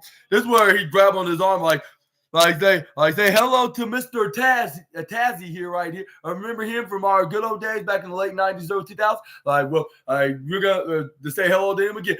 Boom, and he whacked his arm right onto his announce table and his face as well, like repeatedly. This is where Tony Schiavone's like, he's about to break his nose. This is where either Excalibur or Taz corrected him, saying like, no, like his nose, like more like his skull. His entire skull is going to be cracked open and be broken entirely. And then, like, if Adam Copeland's not careful of whacking his friend right into the face, well, former friend, I should say, he Irish whips Christian Cage back in the ring, like before he does any damages. This is where Christian Cage tried to play like a fake poor victim, like saying like, no, Adam, you did enough damage. Like, I get it now. This is where he tried to go, and this is where Adam Copeland's like, oh really? Like, I'm not gonna fall for that old trick. This is where he grabs Christian Cage. This is where Christian trying to go for the low blow, but Adam Copeland grabs onto his hand, put it on the canvas, and stomped on it right onto in the middle of the ring mat, which that's not a good feeling. It's like probably getting. It's like getting your hand punched right through. Name something like my nephew's shelf right here, and yeah, punching or stomping it, like that's not good for. Even though it's not on the something that's concrete, but it's still something that's what's gonna probably if you're not careful get your hand broken. Like if it's not executed in a way that's in a safer way, even though it's in a brutal way at the same time.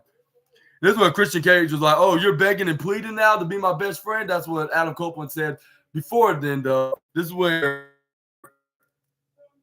Irish whipped him right back into that exact same corner, into the corner of Barricade, right into his gravestone, if you call it a tombstone. This is where Adam Copeland redid the count so they wouldn't get double counted out because it would have been completely pointless. It would have been the worst match of the night if that happened.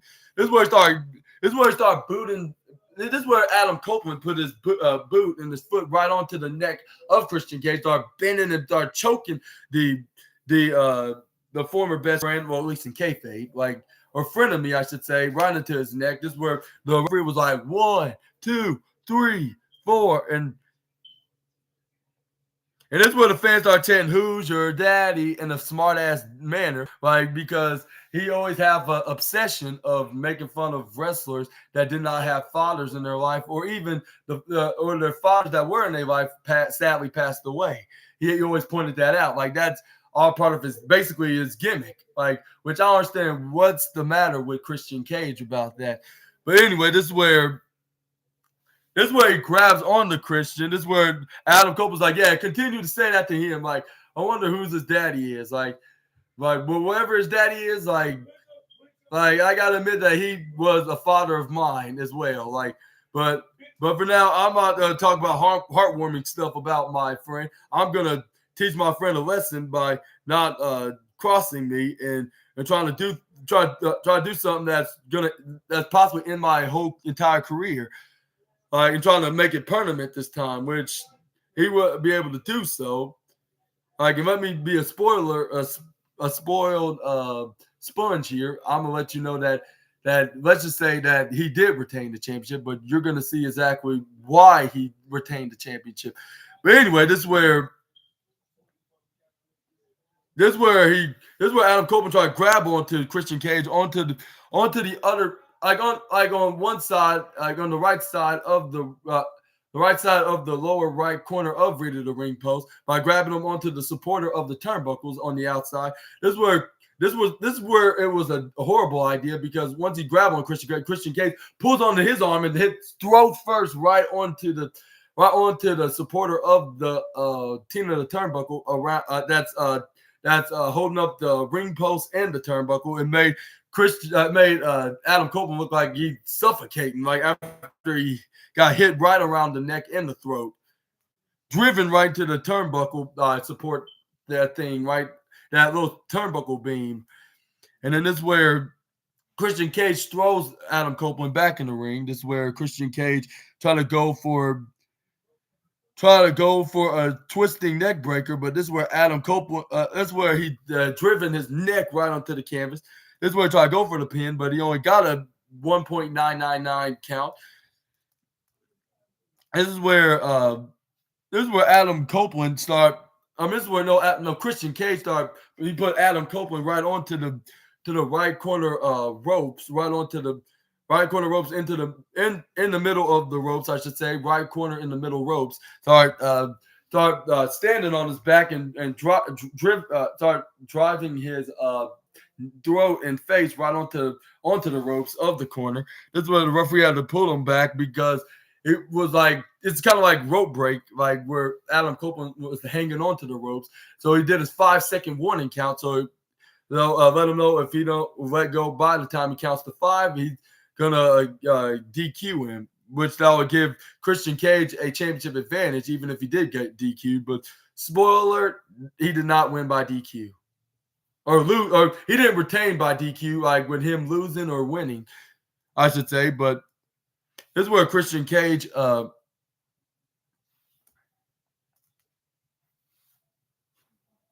on the top rope, like right while Adam Copeland was on that lower right hand corner turnbuckle. This is where Adam Copeland rolls out of the way. He hits an axe handle right onto the back of Christian Cage. This is where he hits a half avalanche mid rope side Russian leg sweep right off the top, or the middle, I should say. This is where Christian Cage about to start rolling, but this is where Adam Copeland started getting back, and this is where he tried to go for a comeback, with Christian Cage.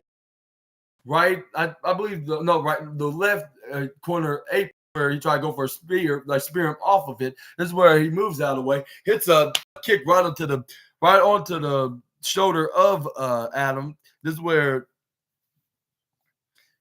Christian Cage this is where he tried to go hang on to the middle ropes and the top rope by flipping over his legs into a catapult position, like he used to do when he dodges his opponents, like when he tried to go charging at him into the corner turnbuckles. But he tried to do this move onto the right no, not the right, the left corner ropes and hits the kick, but Adam Copeland grabs onto his legs, flips him back down, hits a try to and squeeze his neck and throat right on the top rope of the left hand corner ropes. This is where Adam Copeland hits a hot shot with him hanging onto the top and middle ropes of the left side. This is where Adam right onto the on the right, not the right. I'm keep saying the left is right. My apologies in advance. But anyways, this is where Christian Cage was hanging on to the left, still on the left corner apron. This is where Adam Copeland got back up from the left corner of the ringside area, like while hitting a hot shot on it. This is where Adam Copeland hang onto the middle ropes, like off the lower left corner turnbuckles, I suppose. This is where he hits a flying clothesline, like him slamming him right onto the hardest part of the ring, back first into the ring apron, with him landing onto the outside, which he took a huge bump, like the biggest bump I have ever seen him do in all of it overall in his wrestling career, of course. This is when the referee was doing this count, like he knew he counted 10, but they both rolled back into the ring. This is where Christian Cage was like, "You'll never beat me for my TNT championship. You can be my friend forever. You can even be my new brother of all I care about." I thought he was already your brother, but I don't think he said that though. I was just saying something that's dramatic and exaggerated, like something that Christian Cage would say. Here's where he was like. That's where he went right on the top rope, hit a diving frog splash right onto Adam Copeland. He thought he had him won, but he only got a 2.8 second count. This is where he tried to go for the spear, like right onto Adam Copeland. This is where as soon as Adam Copeland turned around, this is where he tried to go for the spear. This is where Adam Copeland hang on to him when he tried to attempt to go for a spear. When they went right into the upper, landed right on and cushioned right onto the upper left corner of Tina the Turnbuckle. Edge hits the Impaler, formerly known as the Execution, right onto Christian Cage. This is where Adam Copeland tried to go for the pin, but he only got a 1. He only got a 2. But Christian Cage kicks out at 2.999. This is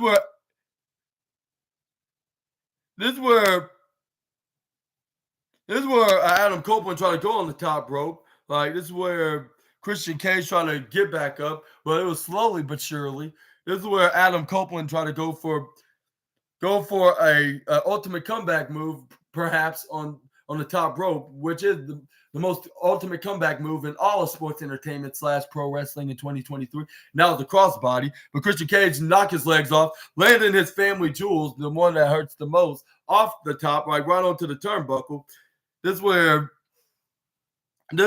Christian Cage puts his legs right in place, like so he can go for an avalanche suplex off the top rope. This is where Christian Cage was arrogantly taunting with the fans, saying like, "Can you hear me? Can you hear me now? And I am going to be your new star of the. I'm going to be the biggest star over my best friend Adam here." And this is where fans were booing like, "Boo!"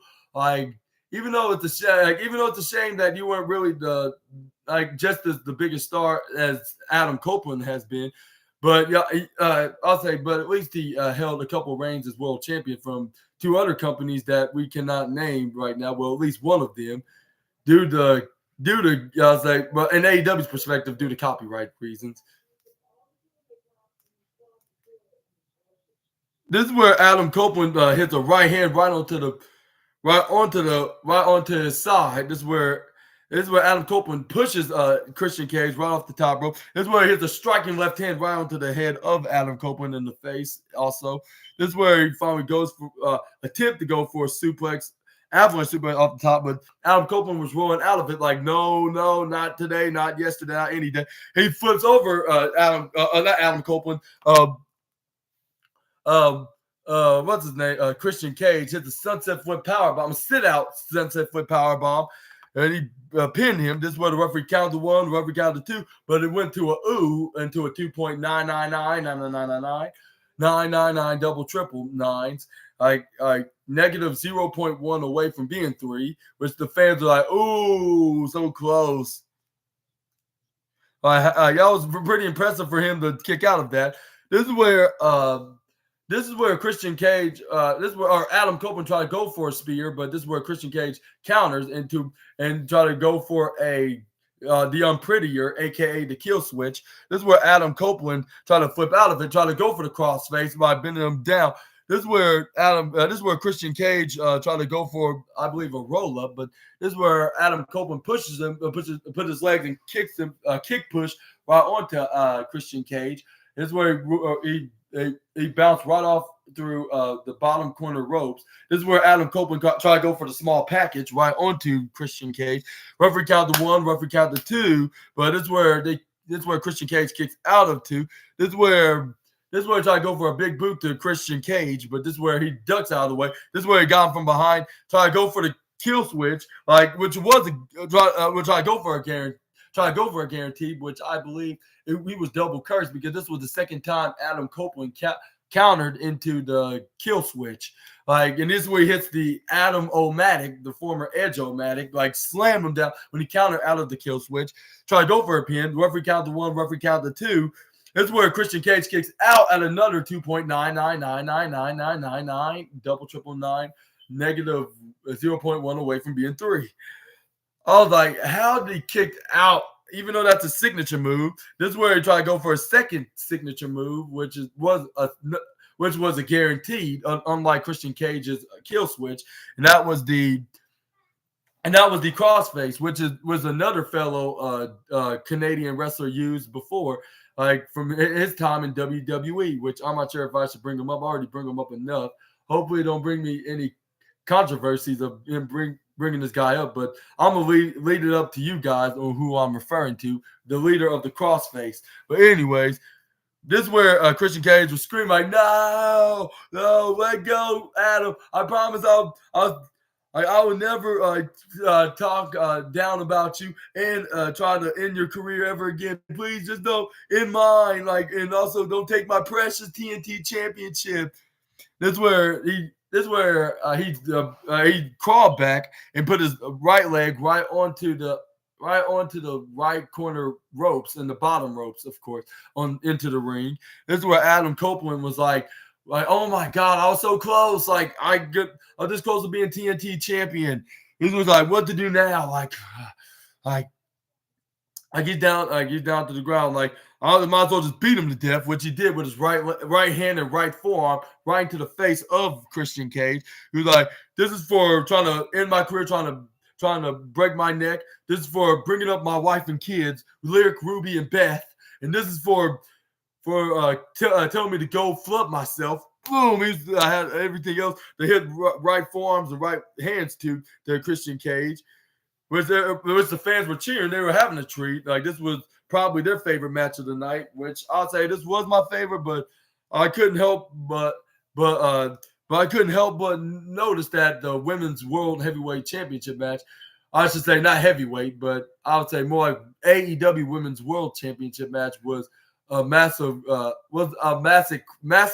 and goofy classic of the two women that had put on a clinic, basically, I should say, in my opinion. But anyways, but this still was a good match, second match of the night. But I would say I'm not sure if I should agree with the end of the finish though, because which I'm getting into. This is where Adam Copeland tried to go for an attempt for the spear. And this is spear. No, this is the time we try to go for a spear, but Adam Copeland leapfrog. This is where Christian Cage hits the kill switch, which was the third time charm kind of attempt, which I believe he picked up a 4-leaf clover in order to get to successfully hit the maneuver and not be double cursed. This is where Christian Cage pins Adam Copeland, but he only got a 2.999999999 double triple nine, which minus 0.1 seconds away from being 3. This is where this is where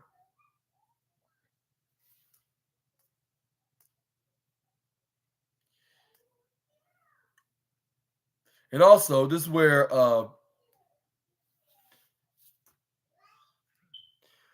Christian. This is where who was it?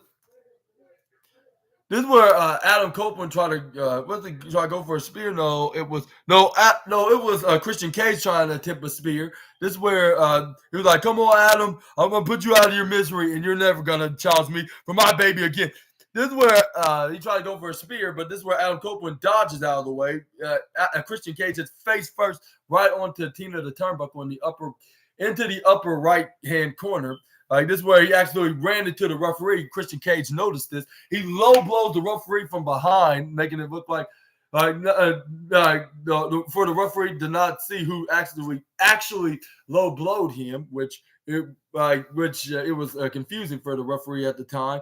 He fell down like he was grabbing onto the jewel, like that Christian Cage kicked and low blowed.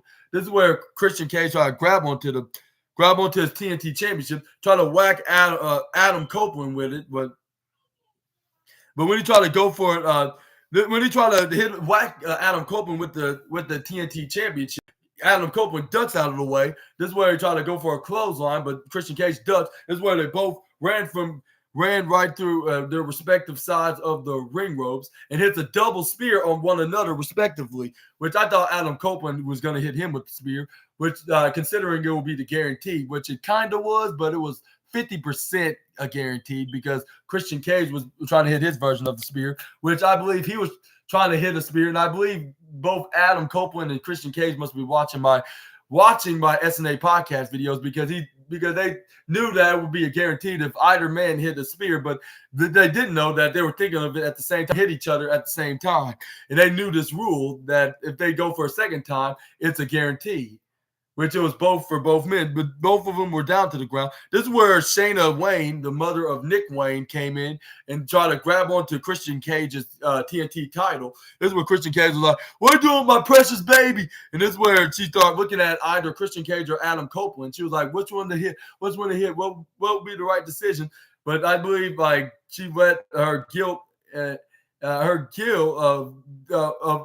get to her, like, which there was no guilt. Like she just let the words from Christian Cage and her own son Nick Wayne get into her head, and she helped Christian Cage, which I believe she reconsidered of declining his offer of I guess hanging around him. I don't know what I don't want to get into more of it. It's kind of weird, but she whacked Adam. The point is she whacked Adam Copeland face first right with Christian Cage's TNT championship, helping out Christian Cage, which was Excalibur and Tony Schiavone and them was like, how could she? Like, why would she do this to Adam?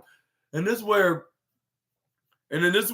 Christian Cage hits the kill switch, holds on to the AEW championship, looked like he was about to pin, but the referee was slowly getting back up the count to pin. So he was like, you know what? He put his TNT championship under the face of Adam Copeland and stomped on his back of his head and his neck and twisted it, trying to injure his neck again and trying to make it permanent this time, like it was supposed to be back in 2011, which that wasn't the case 9 years later because he was fully cleared to compete again in WWE in matches.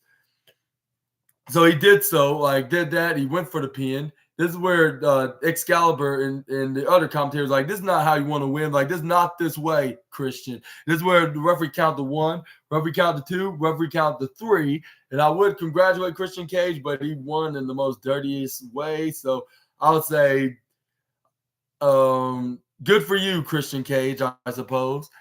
But hopefully Adam Cope, I guess my prediction was, I believe, a little bit wrong because I'll say I predict that Adam Copeland would win and show that he took everything away from him because Christian let him no choice because he threatened to end his career, that insult him by saying go flub yourself.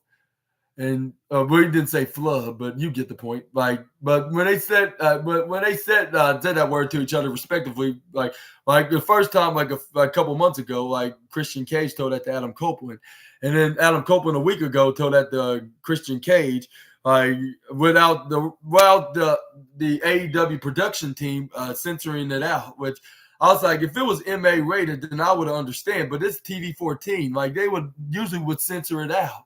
Like why would they wouldn't censor out the flub word? But never mind about that. Let's move on to talk about that. That's the end of the AEW Dynamite with Christian Cage retaining, holding on to the AEW Championship, defeating his best friend, like with him being 3-1 now, I believe.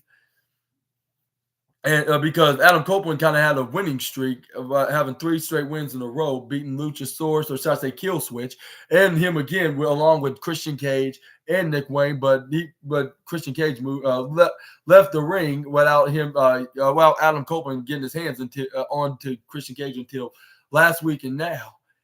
And I would say it also beat Lance Archer and the Righteous, Dutch and Vincent, when Adam Copeland teaming with Sting and Darby Allin. But yeah, that was the end of your AEW Dynamite, and that's the reason why I give it second match of the night. Well, I mean, it was planning on happening with him winning the dirtiest trick in a way, but I didn't expect it to be Nick Wayne's own mother, Shayna Wayne. I should have saw this coming. Well, I don't think any of us wrestling journalists or IWC guys did not expect this coming regardless. So it's like not a big deal, of course. Yeah. So yeah, this was a big shocker of the night. You would expect me to do match of the night, but I would say the women did a really good match. And if it hadn't been for that match, I'll probably made the TNT Championship match the match of the night. But it still was very entertaining. I thought all the matches were really good, like I said before, and I'll say it again. But I'm not saying it to be too positive because there's some matches like before Dynamite, like a week, like from the past couple of weeks that I didn't really was very fond of, but I was not being negative. I was like, perhaps they could have did better, but I'm not going to talk about much about it. I'm not going to be a negative Nancy, so I'm gonna leave it alone. I'm gonna talk about the positive side of things, but not too positive to be too much of a happy person. But I'm going to give you my personal opinions about what the match going on. But overall, I like the AEW Dynamite tonight, completely. But even if they had a bad night, then I still wouldn't criticize too much. I'll just point it out and just left it be because I'm a huge AEW fan along with WWE in professional wrestling. And that was your AEW Dynamite tonight. I'll give it 4.5 out of 5 stars for being such a good show. Like not too perfect. Otherwise, I would give it a full 5 stars, but it deserves 4.5 stars out of 5.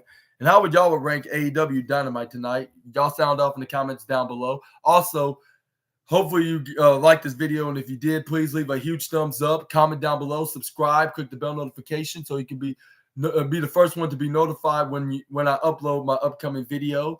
And I will be doing my wrestling news video tomorrow afternoon, which will be episode 161, and it'll be my wrestling news part 59, yeah, where I'm gonna be talking about the wildest wrestling news stories and rumors that you SNA fans need to know, which will be on the Wrestle Zone.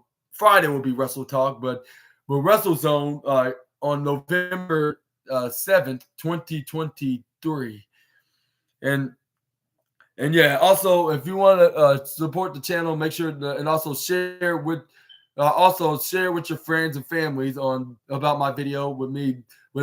For now, doing wrestle content until I start doing outside wrestling videos, like whether if it's something educational or movies or cars or other sports like football, baseball, basketball, or even animated series, or even animated movies, perhaps, or even anime. I'm gonna try to do every kind of reviews and news videos for each and every topic about something in life that has anything to do with entertainment or educational kind of activities or something like that. Yeah, if you know what I mean. But yeah, but for now, I'm gonna be doing wrestling content until I can find the next step into my YouTube journalistic success. But yeah, hopefully y'all have a great Wednesday night, and I'll see you guys tomorrow night. Oh, not tomorrow. Yeah, tomorrow afternoon, I should say.